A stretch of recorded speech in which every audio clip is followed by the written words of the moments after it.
Do you know what it feels like to have your own child steal the very roof over your head? I never thought I would be the victim of such betrayal. But the house my husband and I built with our bare hands, the place where my memories lived, was stolen. Not by strangers but by my son and his wife.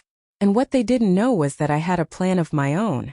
I was born and raised in the countryside, where mornings start with the rooster's crow and evenings end with the soft hum of crickets. My little country house was modest, painted a fading cream color with green shutters my late husband had built himself. Every morning I would brew coffee in the old pot we had since our wedding day, and step onto the porch to watch the mist rise over the fields. That house wasn't just walls.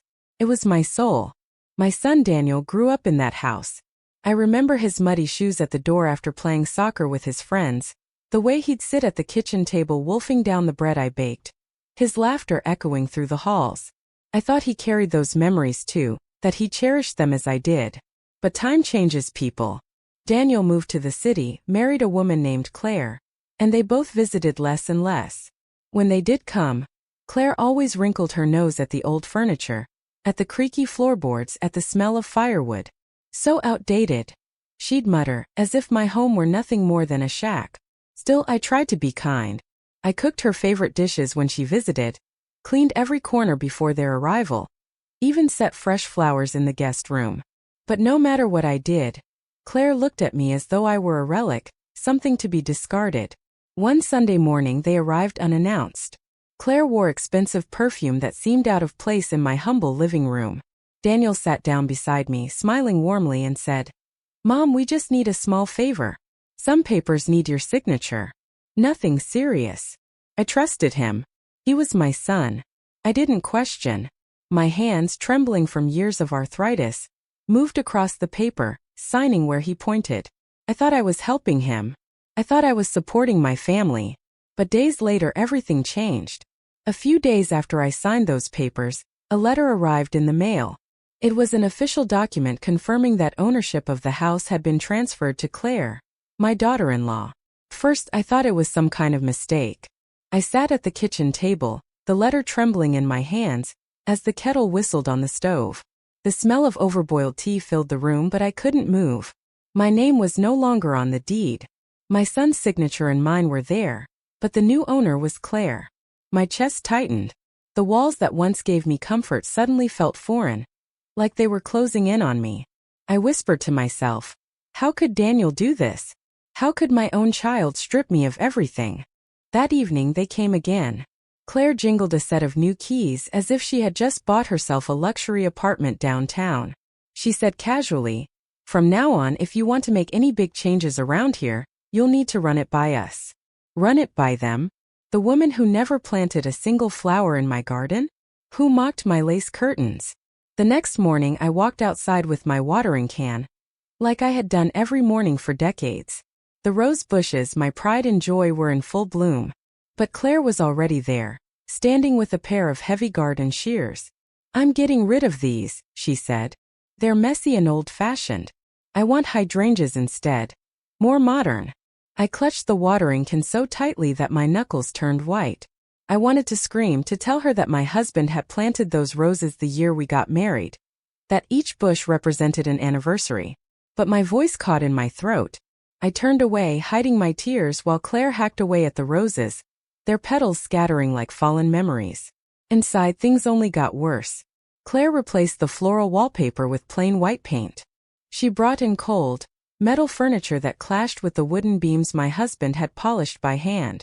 Even the kitchen, my sacred place, was invaded.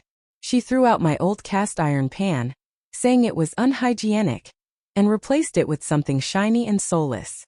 One night, as I set the table with my worn ceramic plates, Claire smirked and said, "You know, this place finally feels like a real home now, not some museum." I looked at my son, hoping for him to defend me, to remind his wife that this house was mine. But Daniel avoided my eyes, sipping his wine silently.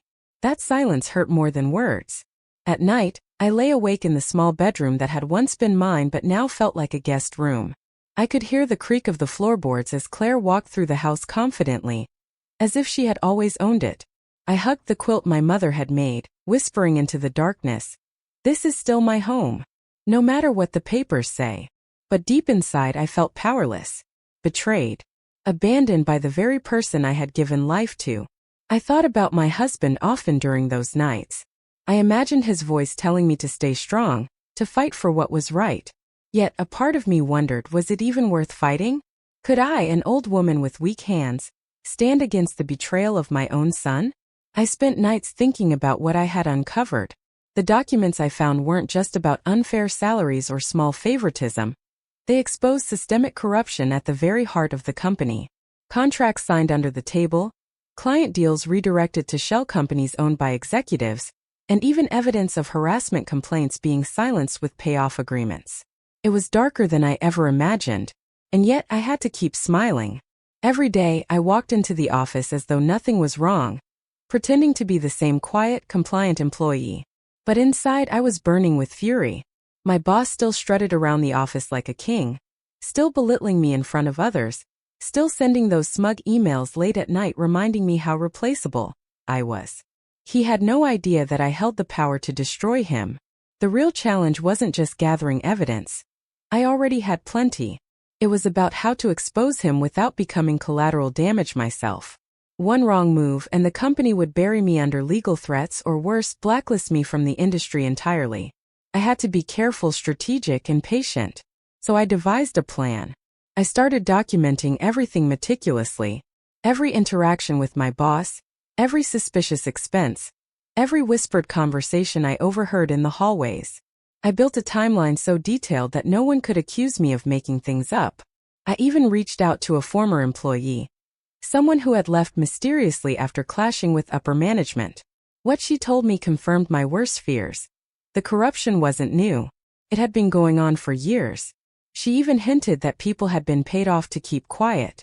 The deeper I dug, the heavier the weight became. Some nights I wanted to quit, to just walk away and forget it all. But then I would remember every humiliating moment, every time he made me feel small, every lie he told to cover his tracks, and I knew I couldn't stop. The turning point came when I discovered an offshore account linked to my boss. It explained everything. The missing funds, the unexplained bonuses, the sudden lavish lifestyle.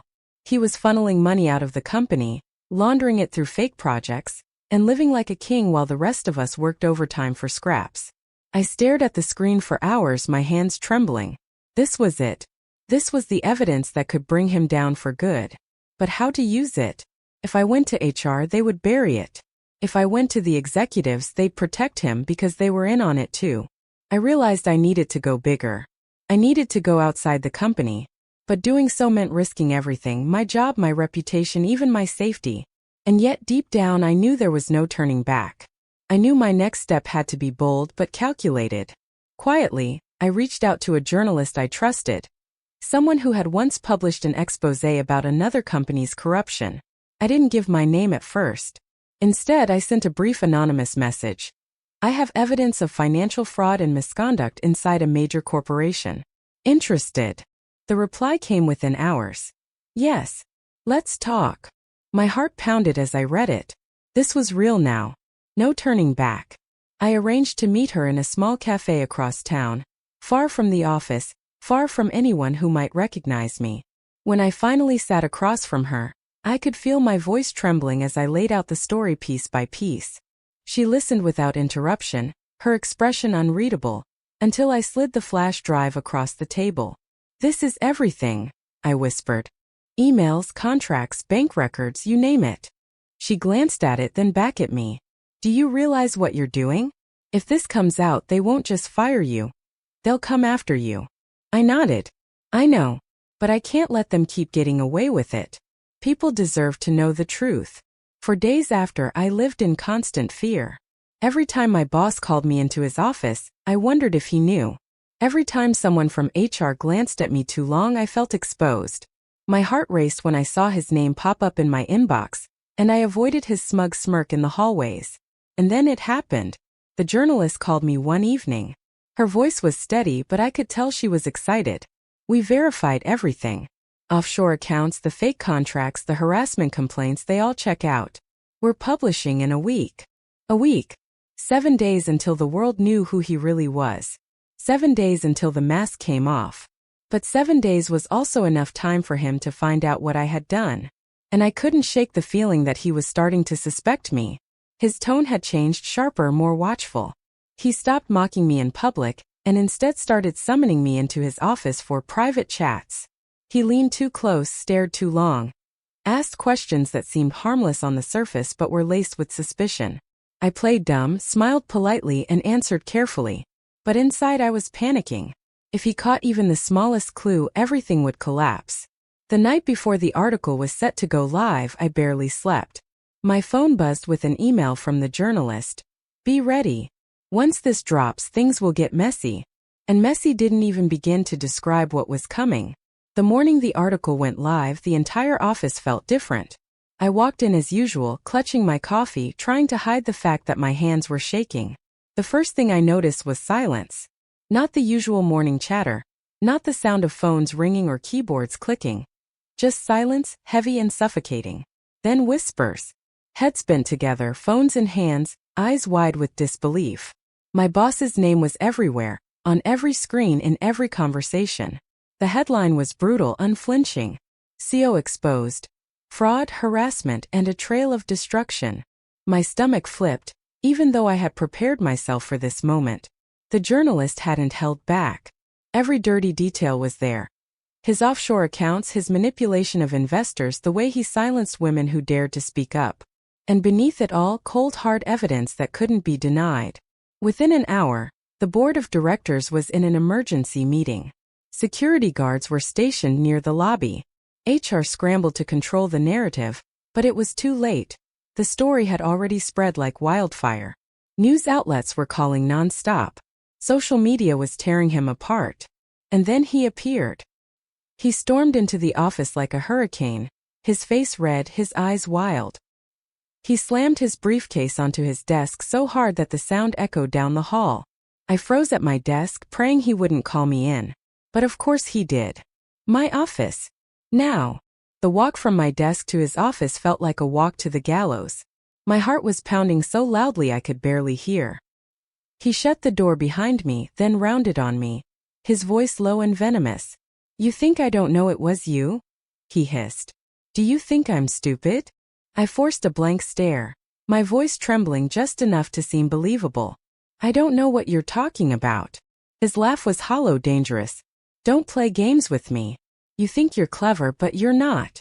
I built this company. I own this place. And if I go down, you're going down with me. I held his gaze, every nerve in my body screaming to run, but I couldn't. Not now. Not when everything I had risked was finally paying off. The door burst open before he could say another word. 2 security guards stepped inside, followed by a stern-faced member of the board. Mr. Reynolds, the board member said coldly, you need to come with us. Now. For the first time I saw something in his eyes I'd never seen before. Fear. Real fear. As they escorted him out, the entire office watched. The same man who had ruled over us with arrogance and cruelty, now reduced to a disgraced figure. His power stripped away in front of everyone. I thought I would feel triumphant, victorious. But what I felt instead was complicated. Relief, yes. But also the weight of what was still to come. Because this wasn't the end. Not by a long shot.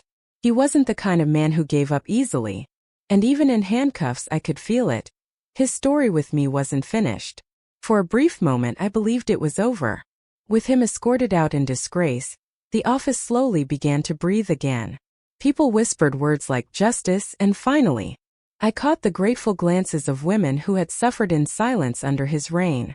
For the first time in years the air felt lighter. But peace never lasts long. Not with a man like him. 2 weeks later, just as the company was stabilizing, the storm returned. It started small. Anonymous emails sent to board members, accusing me of being the leak, of fabricating evidence to destroy him out of personal vendetta. Then came rumors, whispers that maybe I had my own agenda, that maybe I wasn't as innocent as I seemed. I ignored them at first. But then the attacks grew louder, sharper. A leaked photo of me meeting with the journalist surfaced online, twisted out of context. Blogs and social media accounts began spreading conspiracy theories. Disgruntled employee sabotages company. It didn't take long for the damage to reach me directly. One morning, I arrived at the office to find my desk covered in anonymous notes. Traitor. Snake. You'll get what's coming. That's when I realized he was pulling strings from the shadows. Even while under investigation, even while the world condemned him, he still had allies. Loyalists who would do anything to protect him. And then the phone call came. I didn't recognize the number, but the moment I answered, his voice slithered through the line, calm, controlled, terrifying. You thought you won, he said softly. But this is just the beginning. You exposed me? Fine. Now I'll expose you. Every flaw, every mistake, every weakness. I'll make sure when people look at you, they see nothing but a liar. My throat went dry. You're finished. Everyone knows the truth. He laughed. A low, bitter laugh. People don't care about truth. They care about stories. And I'm very, very good at telling stories. The line went dead. That night I couldn't sleep. I stared at the ceiling, listening to the hum of the city outside my window, wondering if I had underestimated him. I thought exposing the truth would end him, but now I understood. This wasn't just a battle of facts. This was a war of narratives. And if I didn't fight back, his version of the story might destroy me. The next morning I walked into the office with eyes on me from every direction. Some were sympathetic, others filled with doubt. I could almost hear their thoughts. Was it really her? Did she set this whole thing up? It was working. His smear campaign was gaining traction. And if I didn't stop it, I'd be the one destroyed. So I made a choice. If he wanted a war of stories, then I'd fight with the one thing he couldn't, the truth amplified. I called the journalist again, my voice steadier than I expected. He's coming after me. Twisting the narrative. If we don't take control, people will believe him. She hesitated. We already published everything. What more is there to say? There's more, I whispered. The part one didn't give you before. Because there was something I had kept hidden, something I thought I'd never need to use. Months earlier, when his harassment had escalated, I had started recording our conversations. Every threat, every sleazy comment, every admission that he thought no one would ever hear. I still had them. Every single one. That night, sitting alone at my kitchen table, I listened to them again. My skin crawled as his voice filled the room. Laughing about cheating investors, mocking employees, admitting to things that could ruin him beyond repair. I handed the recordings over. When the follow-up article dropped, it was nuclear. Headlines screamed, "Audio leaks prove CEO's guilt." Clips of his voice spread across the internet like wildfire. People weren't just reading about his corruption anymore. They were hearing it in his own words. His threats, his arrogance, his cruelty, all laid bare. Suddenly the tide shifted. The whispers against me stopped. The hateful notes on my desk disappeared. Those who had doubted me now avoided my gaze, ashamed of ever questioning me. But the real twist came days later, when federal investigators raided not just the company, but his personal accounts. The offshore funds, the shell companies, the hush money payments, all of it unraveled. And for the first time, it wasn't me on trial. It was him. When the news broke that he was facing years, possibly decades, in prison, I should have felt triumphant. But what I felt instead was hollow. Because even as I stood vindicated, I couldn't forget his last words to me. People don't care about truth. They care about stories. And I knew this wasn't just about him anymore. It was about what kind of story I was going to tell next. The day he was sentenced, the courthouse was packed. Reporters swarmed the steps, cameras flashing, microphones shoved into anyone's face who might give a soundbite. I stood at a distance, watching as he was led away in handcuffs, the once untouchable man now reduced to a disgraced figure swallowed by flashing lights and jeers from the crowd. For a moment I allowed myself to breathe. It was over. Finally, it was over. Or so I thought. Because when I returned to the office, people were waiting for me. Not with suspicion this time, but with something else, expectation. They wanted to know what was next. Would I take his place? Would I let? Would I keep fighting? And that's when I realized. This wasn't just revenge anymore. This was about legacy. I sat down at my desk, the same one where I had once felt invisible, powerless, and looked around at the faces staring back at me. They weren't afraid anymore. They were hopeful. But deep down, I couldn't ignore a question gnawing at me. Had I destroyed him? Or had I become a little like him in the process? Because the truth is, revenge doesn't just punish the guilty, changes the one seeking it. And as much as I wanted to believe I had done the right thing, I knew the scars of this battle would never truly fade. I leaned back in my chair, staring out the window at the city skyline. For the first time, the world felt wide open, terrifying and exhilarating all at once. And as the sun dipped below the horizon, I whispered to myself the question that still haunted me. Was it worth it? I'll let you decide. What do you think? Was I justified in everything I did? Or did I go too far? Comment below, I want to hear your thoughts.